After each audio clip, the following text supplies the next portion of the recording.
Now, the reason why I'm doing this and why Gunpowder Gals is doing a fundraiser, the Gunpowder Gals is a passion of mine.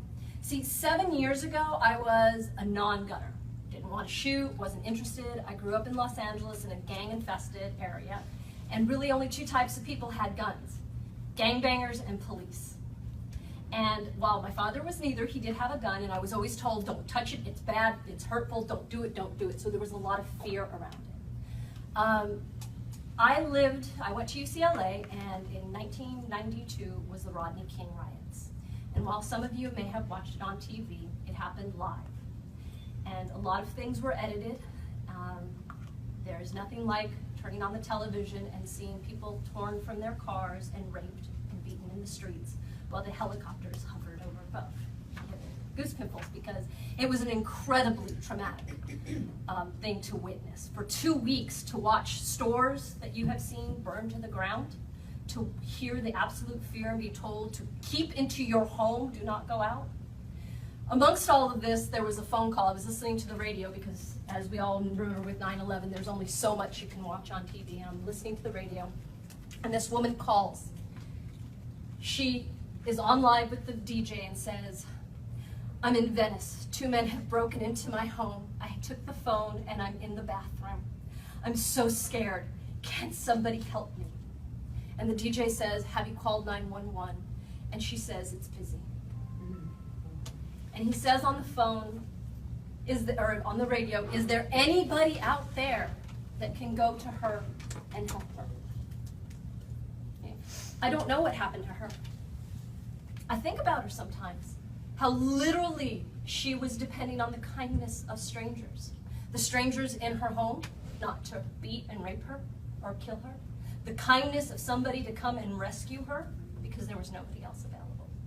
But this is real life and not a movie, so there was no montage of me going, okay, this is what I'm going to do. I come to North Carolina, and people here have guns. They shoot. It's a way of life. It's not a big deal. And all of a sudden, my perception of what the average gun owner changes a bit. You're all not gangbangers. You're not bad people, right? It's just a way of life. So my husband encourages me in 2009 to go to the NRA Women's Wilderness Escape, which was 10 days of shooting, which I had zero interest in. But it was in New Mexico, and I always wanted to go to New Mexico. So I figured I would go there, and if I didn't like it, I would hop in a car and just travel through New Mexico. That was my actual plan. So I got there, and I met some of the most well-educated, well-spoken, well-traveled women that I have ever met in my life. And the idea of what the average gun owner is was completely blown apart. Not only that, we had fun. There was nobody there judging you. There was nobody going, ugh. We cheered each other on. Hey, good job, woohoo! And that feeling, that joy. And not only that, but accomplishing something. Because again, for me, the gun was this bad thing, that was this taboo thing that was so mystical, right?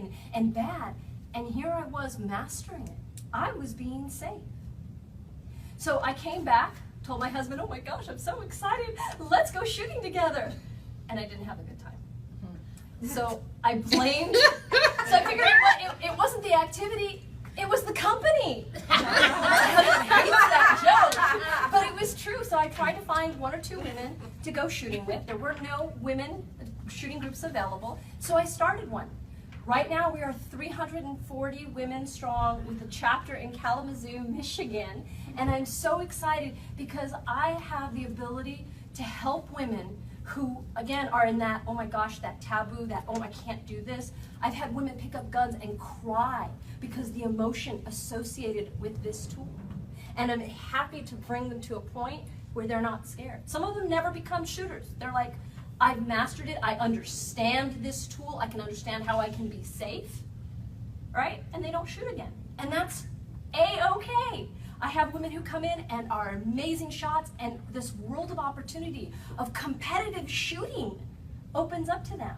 I have other women who come out and they're like, this is a lot of fun. I'm like, I know, I didn't think it would be either, but it is. And so they go out and they shoot. And there are other women who are now concealed carry instructors, basic pistol instructors, because they saw this world. It is a huge opportunity for women. because they want women.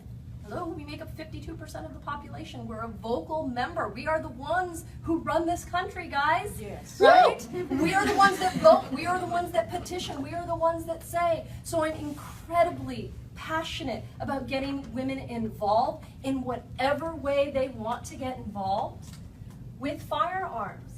Now, oh, excuse me. I got all excited there. So one of the reasons why Gunpowder Gals is so acceptable or so exciting is that it doesn't matter what level you come in at. Whether you're like, I've never held a gun before, or I don't even have a gun, we will be there for you each and every way. When I first started, I had an NRA basic pistol class that was taught by a gentleman locally here. And at this point, I'd held a pistol 3 times. So there's a shooting portion, I shoot really, really bad. And he says to me, wow, you suck. I can't believe that you're the founder of a women's only shooting group. Now I tell that story and I usually get 1 or 2 reactions. Most women go, because we know what that's like to be singled out when we're doing something that we're brand new at and we're not like masters immediately of it. Most men go, well, did you suck? Right? That's what they want to know. And it was a horrible experience, and I'm very glad that I had that experience because it means that no woman ever in my group will ever feel like that. You will never feel anything other than joy and accomplishment. So the Gunpowder Gal is having this fundraiser because while this is my passion, while I enjoy it, I have not yet figured out how to monetize it and make money out of it. The more money that I make, the more women that I can get involved. And I'll leave you with this very quick story for those of you who still aren't convinced whether a gun is for you or not. It's Thanksgiving. I live on a cul-de-sac off of Rose Hill and Shaw Mills Road. It's a nice neighborhood, but around it is not necessarily nice. My husband's living in California, and everybody on the street has their porch light on because everybody's gone, and I'm there. 11:30 at night, there's a knock on the door, and my dogs freak out. I know no one's in the neighborhood.